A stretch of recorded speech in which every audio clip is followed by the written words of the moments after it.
This is my crayon demonstration of the little pot stop. So here's what you'll need. You'll need whatever you're using as your main lesson book. You'll need the copy work, gone ahead and copied on some lined paper and cut out. Traditionally, main lesson books don't have lined paper, but in my experience, it's just so much better for their handwriting if they just go ahead and write with lines. So that you will need your block crayons. I have a larger set, but you just need the primary colors. So we'll go ahead and pull those out.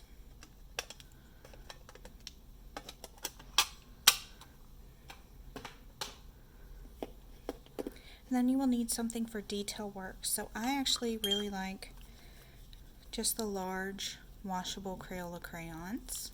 Those are great stick crayons for little hands. Or if you have a child that likes a little bit more fine detail work, I really like these Prismacolors. They have a nice bright color, and they're very soft lead, so they're not going to mar your paper. So those are both good to have.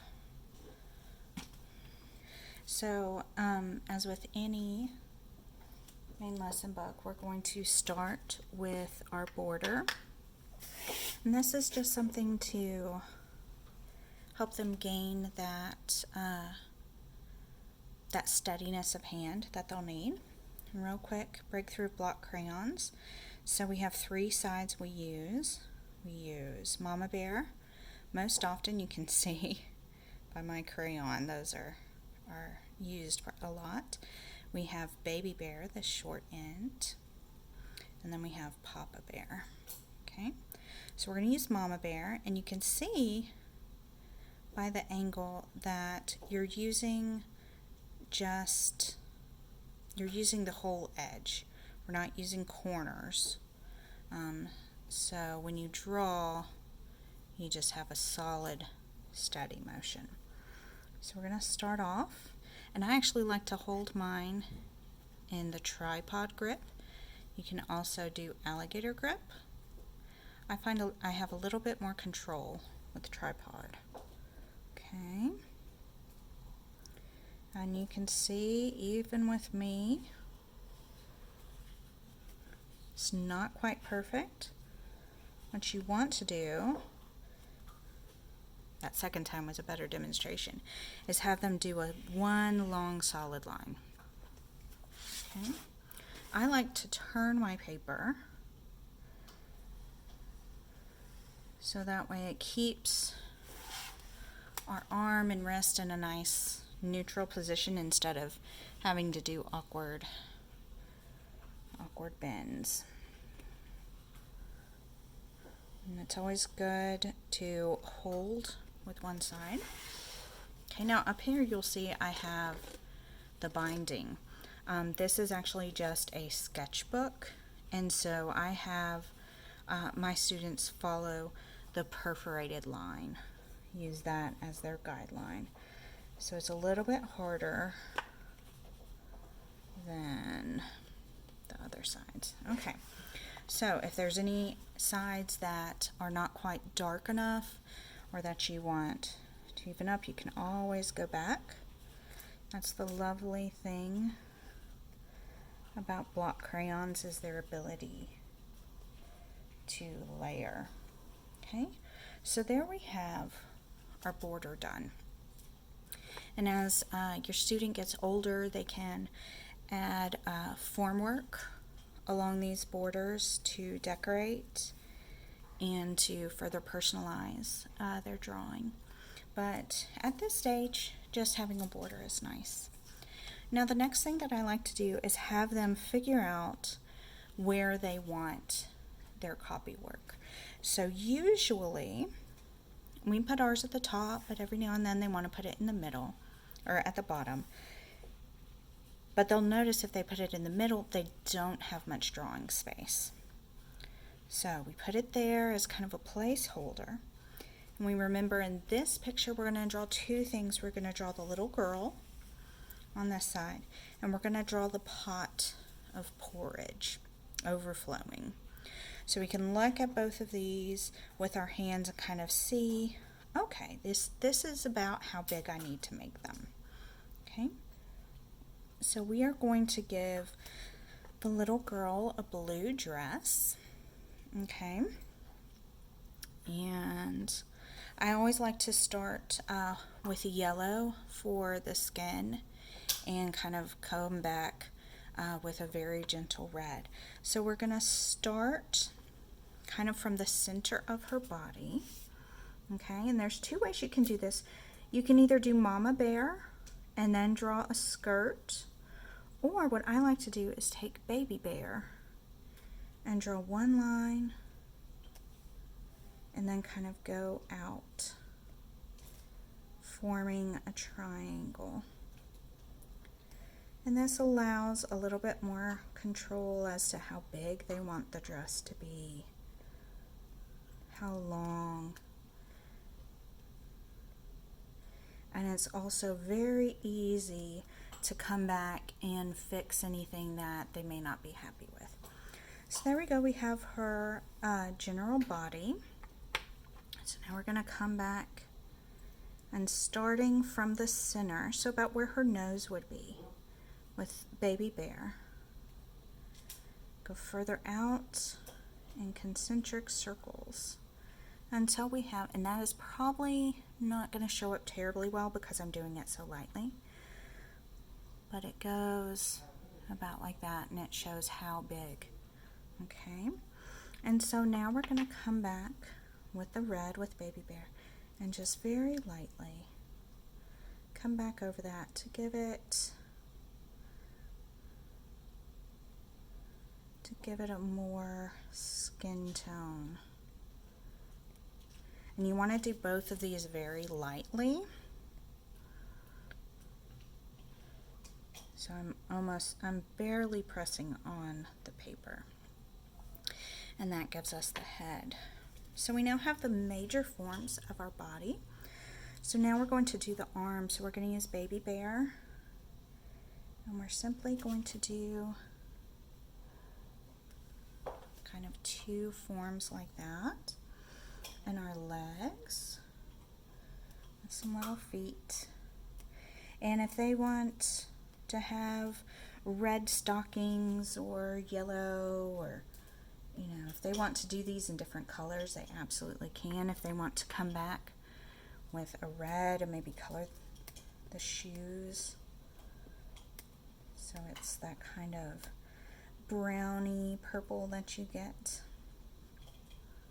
Okay.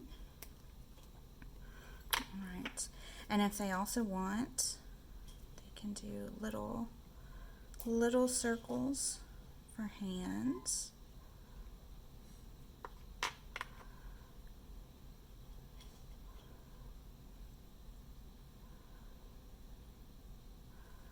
And there we have our form of our little girl. So we're going to leave her there for right now. And now we're going to move on to the porridge.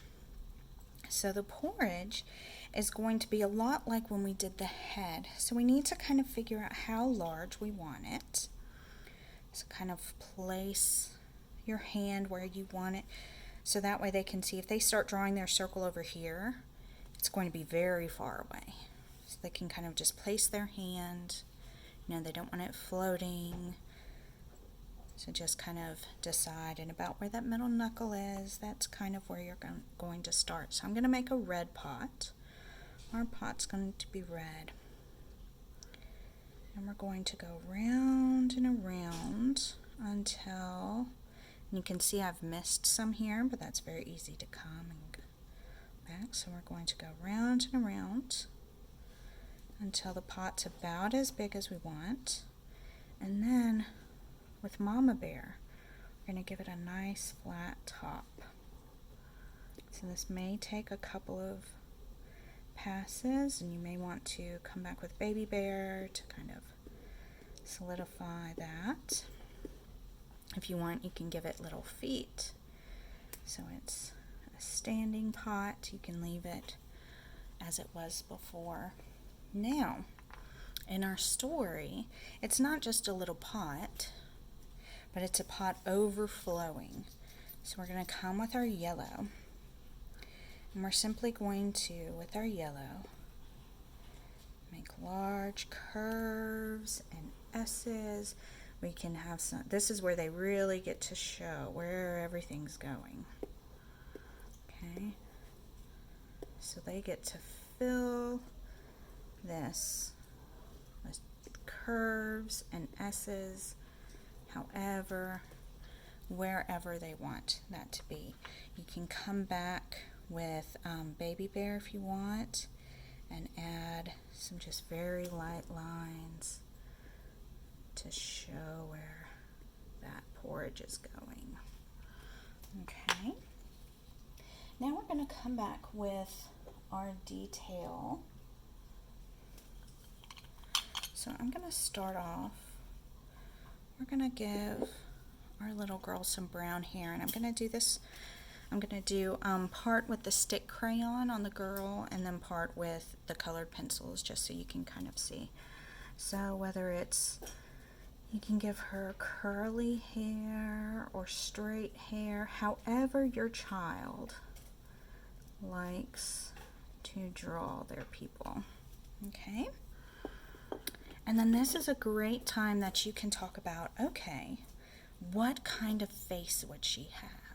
Would she have a smiling face if she's saying, little pot, stop, and this porridge is going everywhere? What kind of face would you have? So I'm going to come out with a black and give her some large eyes. Her eyes are so wide open, and we're going to give her a wide open mouth because she's yelling.